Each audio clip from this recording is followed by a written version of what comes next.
and welcome back to Football Scrutiny. Today we're going to be analysing the semi-final of the Champions League between RB Leipzig and Paris Saint-Germain. Two of the top up-and-coming managers for PSG and RB Leipzig. Let's get straight into it by taking a look at Paris Saint-Germain's lineup against Red Bull Leipzig in this Champions League semi-final. Okay, so here we can see the lineups. Mbappe back in the starting lineup. Di Maria also having missed the quarterfinals against Atalanta. Verratti, the missing player in the starting lineup for PSG. In attack, well, they were quite mobile in attack. They often tried to play with a diamond at the back to play out. It was a strange formation because it didn't really have a symmetrical lineup to it. Almost a 3-3-1-3. You can see when Neymar comes inside and Bernat moves forward, it becomes more of a 3-2-4-1 system with right back Keira in a strange position in intermediate positions. In the defensive phase, they stuck with what their lineup was, a 4-3-3, nice and compact in the middle of the pitch and preventing RB Leipzig from playing in those central zones. Taking a look at the RB Leipzig lineup then. In the attacking phase, RB Leipzig, very similar to PSG in the fact that they play out with that diamond at the back. A 3-1 question mark. It's quite difficult to pinpoint exactly what the system was because there's so much mobility in between players. In the defensive phase, they did though stick to a 4-5-1 or a 4-1-4-1, as we'll see in a minute. At half-time, RB Leipzig made some changes. They switched to a 4-4-2. Having been trailing 2-0 at the break. We're not going to get into their performance in the second half tactically because the most important stuff was in the first half. We're going to start by checking out that mid-block 4-5-1 against PSG's positional attack. Here we can see the two systems on paper, how they would be interacting. However, the reality is PSG would then move their two centre midfielders, Paredes and Marquinhos, into different positions to try and play out with that diamond of four. I've highlighted Neymar and Bernat on the left because Bernat would move high further forward up the pitch and then Neymar would come inside. That slightly more recognisable system with two players, Herrera and Neymar, either side of the pivot from RB Leipzig. It caused them problems throughout the game. Here we can see that diamond at the back to play out. And now we can also see that movement from Bernat, who's just out of the picture, and Neymar. And you can see the RB Leipzig player is highlighting to his defender that Bernat's gone and they should go with him.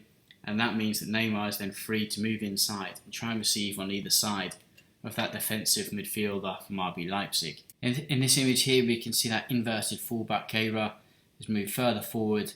Neymar is either side of the midfielder as well, then Herrera is in between and behind that line. Here you can see that Keira has moved further forward to create a diamond in the midfield. PSG overloading that area. And here's one of those passes in between the lines into Neymar and Herrera, who are both dropped in behind and either side of that pivot. And the pivot isn't in that position at the moment, and therefore there's a 3 against 2 in that central area. So when the ball arrives to Neymar, it's almost impossible for one of those centre-backs to jump out because you don't want to leave a 1 against 1 situation in the middle of the pitch against Mbappe. So what would you do? Does the centre-back come out, or do you just allow Neymar to receive the ball, drop back and try to remain compact? Moving on to RB Leipzig's positional attack. Again, here's the teams on paper. And the reality is that Angelino moved further forward and then RB Leipzig would play out with that diamond, almost exactly the same as PSG playing out from the back. Very similar systems in attack. When the ball would be played into the centre-back, the pivot would move further forward and Sabitzer would move in to create that diamond. And what would happen was PSG really going with man-to-man in the midfield, and therefore Paredes jumps onto him, Neymar goes to pressure, and Olmo drops into the space to receive, turn and attack PSG. That was how they wanted to try and attack PSG, by moving the midfielders around and creating that space. And this is that example. Here we can see Sabitzer has moved out, dragging Paredes with him. and then there's a nice pass into Olmo in between the lines where he's able to turn and attack that PSG defence. Unlucky not to score in the first 3 minutes of the match. The problem though for RB Leipzig was that it didn't happen very often. PSG were really well organised in the middle of the pitch.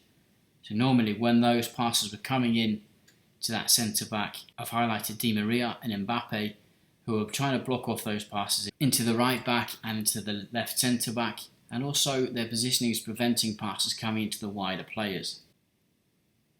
Neymar jumping out to press the centre-back on the ball and also trying to screen off passes into their pivot. And then in the midfield we've got Paredes and Herrera picking up those two players inside that half space and really keeping it nice and compact in the middle of the pitch. As we can see here, Neymar's gone out to press, and Mbappe and Di Maria are in those positions to try and prevent the passes coming out to the wide areas, and should any pass be played into the players either side of this centre-back, they would then jump out and press. With the three midfielders moving further forward as well, following any player who comes in to try and receive short in those central areas, PSG had the central areas controlled, and quite often won the ball back and went on dangerous counter-attacks, almost scoring on occasions. Here's another example a little bit later. This time they try to force that pass in and Paredes just jumps in and blocks off that pass.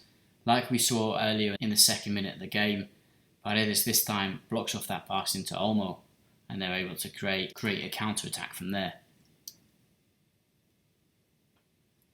First goal of the game for PSG was a free kick from the side. When you're defending in zone, you have to make sure that your players aren't getting blocked. It's really difficult when a player blocks you to be able to defend adequately. Here we can see the line of the cross, and I've highlighted here that block to prevent that player from being able to compete, and Marquinhos able to get in on his own. When we zoom in a little bit closer, we can see that block and how much space Marquinhos has got to move in, and in the end it's a free header to make it 1-0. Moving on to the second goal then, a mistake from the goalkeeper. Here we've got a high pressing situation, pass back to the keeper, Di Maria blocking off the pass back into that centre back and over onto that left side.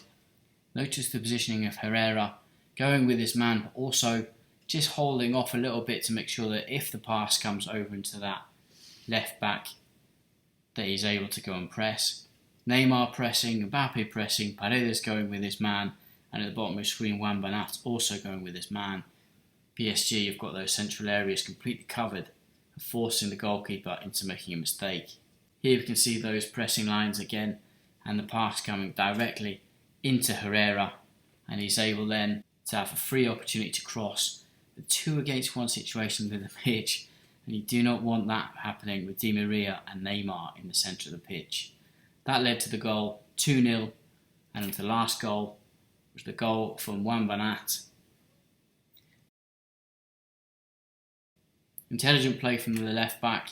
Here he's in an offside position, knows that there's a player on the floor, he needs to get back into an onside position. By the time the player is about to cross, he's moved in here, he can see across the line, he knows he's not offside, cross comes in, and he's able to finish nicely to make it 3-0. That was game over. In conclusion, RB Leipzig struggled to play through the middle due to PSG's tight formation with that 4-3-3, really preventing them from playing in the middle.